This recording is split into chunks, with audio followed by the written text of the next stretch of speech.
Vamos a ver que hay dos tipos de sustancias químicas, las sustancias puras y las mezclas. Vamos a ver que dentro de estas sustancias puras y mezclas pues va a haber unas subclasificaciones y ahorita pues vamos a empezar a definir cuáles son esas subclasificaciones, ¿vale? Entonces dentro de las sustancias puras vamos a tener dos tipos de sustancias que son los elementos y los compuestos, ¿vale? Entonces primero vamos a revisar precisamente cuáles son esas sustancias puras, los elementos y los compuestos. Los elementos son todos aquellos que aparecen en la tabla periódica, ¿sale?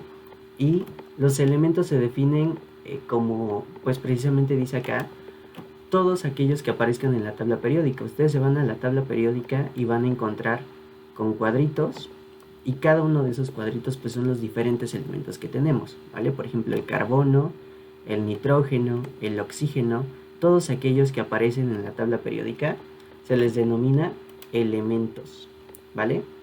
Y resulta que la parte más pequeña de un elemento se le llama átomo. Es decir, si yo tuviera, por ejemplo, un pedazo de, no sé, de hierro, por ejemplo, el hierro pues sabemos que aparece en la tabla periódica.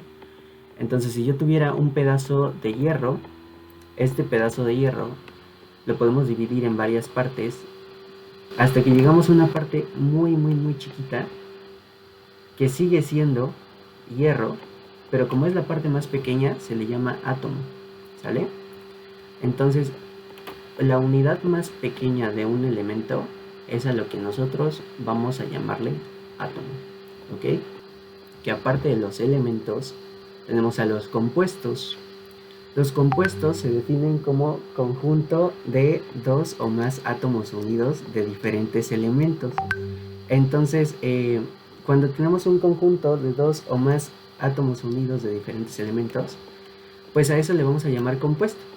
Por ejemplo, supongamos que yo tengo esta barrita de hierro que yo les comentaba, la divido en varios pedacitos y ahora lo que tengo es un átomo, que es la parte más chiquita. Y supongamos que este átomo de hierro yo lo expongo al aire. El aire, vamos a ver en unas clases después, que es una mezcla, ¿sale? El aire es una mezcla que, entre otras cosas, contiene al oxígeno. Y cuando nosotros exponemos un átomo de cualquier metal, como el hierro, ante el oxígeno, lo que va a pasar es que esa sustancia se va a oxidar, ¿sale? Siempre que nosotros expongamos cualquier metal ante el oxígeno del aire, este se va a oxidar. Entonces, quiero que observen qué es lo que está sucediendo aquí. Aquí me dice conjunto de dos o más átomos unidos de diferentes elementos. Entonces, si yo uno este átomo de hierro con estos átomos de oxígeno, como yo ya tengo dos átomos distintos, se va a formar un compuesto. Ya no voy a tener un elemento, ahora voy a tener un compuesto, porque tengo átomos de dos elementos distintos. De hecho, si nosotros mezclamos el hierro con el oxígeno, pues lo que vamos a obtener es un óxido del hierro, ¿sale? Podemos obtener óxido ferroso u óxido férrico. Más adelante vamos a ver cómo nombrar esos compuestos. Pero aquí lo que quiero que observen es que yo partí de tener un átomo de un elemento de la tabla periódica. Y aquí tengo otros átomos de otro elemento de la tabla periódica. Y cuando combino dos átomos o más, en este caso serían dos de oxígeno y uno de hierro, que son diferentes, me van a dar un compuesto, ¿vale?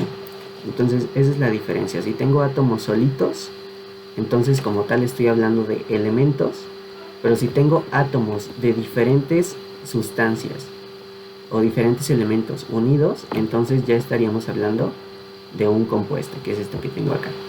Entonces, ya sabemos cuál es la diferencia entre un elemento y un compuesto. Ahora vamos a pasar a la parte de las mezclas, ¿vale? Pero antes de irnos a explicar qué son las mezclas, tenemos que entender cuál es la diferencia entre estas palabras que tenemos aquí: átomo, molécula, ion, compuesto y partícula.